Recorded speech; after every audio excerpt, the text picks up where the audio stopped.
Hi, are you getting stuck with the same old problems repeating themselves time and time and time again?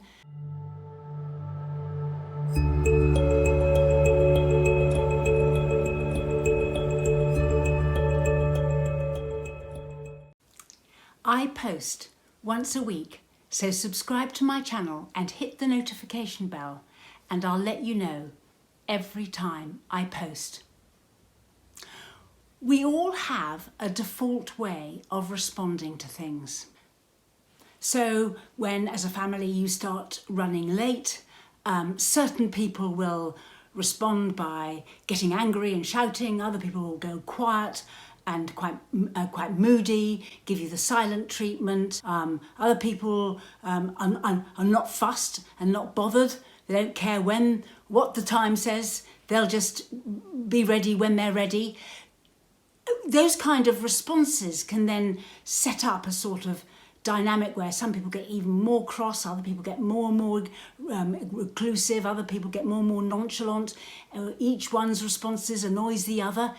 Or, you know, if something goes wrong, if somebody drops something, some people will go to that person's rescue, tell them that it wasn't their fault, help them out, make them feel better, give them loads of sympathy, whereas other people can sort of pull back and say, well, if you drop something, you've got to clear it up, it's your fault, you've let the family down yet again.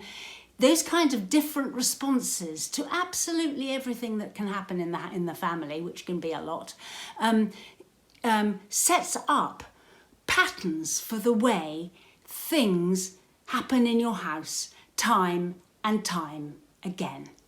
These patterns can be as good as they can be bad. I'm not saying that all patterns are negative.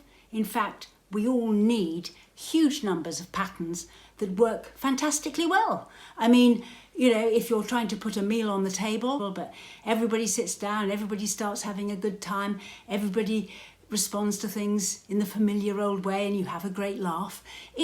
You know, those are good patterns, and they happen all the time, and it makes our family, and it gives us our culture, and it makes us feel at home, and it makes us feel secure, and all of those things. But often, what can go wrong in a step family is that some of the negative patterns that, you know, the patterns that don't work, can begin to escalate.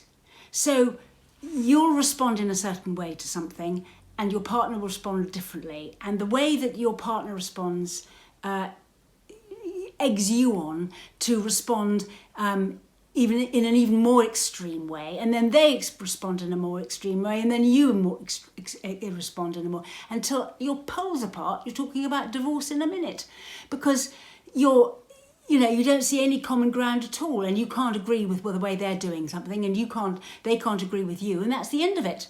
End of. And these kinds of problems can really, really damage the good times that you can have. If you recognise that you're responding to something and it's making the situation worse, then you're in a much stronger position to think of your options about how else you could respond to it, how you could anticipate the problems before they happen and deal with them differently. Put in contingency plans.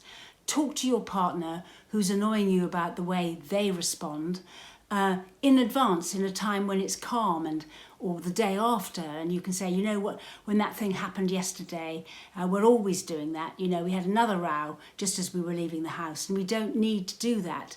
Can we not, do something differently? And I realise I need to do something differently, but could you do something differently too? Sometimes they see it and sometimes they don't, but it's still worth knowing that once you've recognised the pattern, then you're in a much stronger position to deal with it. Sometimes the ways of dealing with it can be quite mechanical. They're not about how you respond to something, or how your partner responds, or the children respond. It's to do with changing the setup, changing the arrangement, logistics,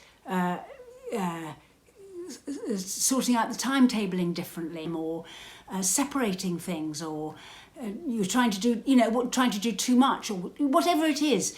you've got to think round the topic, because it is really, really worth looking at these points of repetitive negativeness and solving those. I will say that it's much more difficult to do this in a step family, because often if you come together as a couple and there are no children, you can do this in the luxury of just there being the two of you, and you sort out a common way of doing stuff. The moment you have other children in the mix, somehow it's quite difficult just the two of you to sort it out, because there are so many other people involved too. So you get confused by thinking that you're right and they should all be doing it your way, without realising that in fact actually the problem is the pattern, and something needs to change inside the pattern to change the experience. And when you've done that, the problem can be solved. They say about patterns is that the problem can be anywhere inside the pattern. Like it could be between you and one of the children, for example. So-and-so really always annoys you when such and such happens. But if it's a pattern, it can be solved by anybody inside that pattern changing something they do. So your partner could do something to change the pattern, which would mean that you no longer got annoyed about it. It's things like that. It's a good way to look at things, and it can be very helpful in solving problems in the family. And as I say, very rarely does something happen as a one-off. We're all dealing with repetitive things that go wrong, and repetitive arguments that we're having over and over. And if you're finding that in your stepfamily, sit down and work out what the patterns are, and resolve to go and talk to the other people who can change that pattern and decide what you're going to do differently, and work hard at getting rid of those negative experiences in the family. It's really worth it. The good stuff, the good patterning, the good stuff that really works, likewise, work at it and do more of it. It's fun and it brings you together, and it's what the goodness of families are all about. We run workshops, sessions, an email response service, and we write booklets. You can find links to our social media and website in the description box below.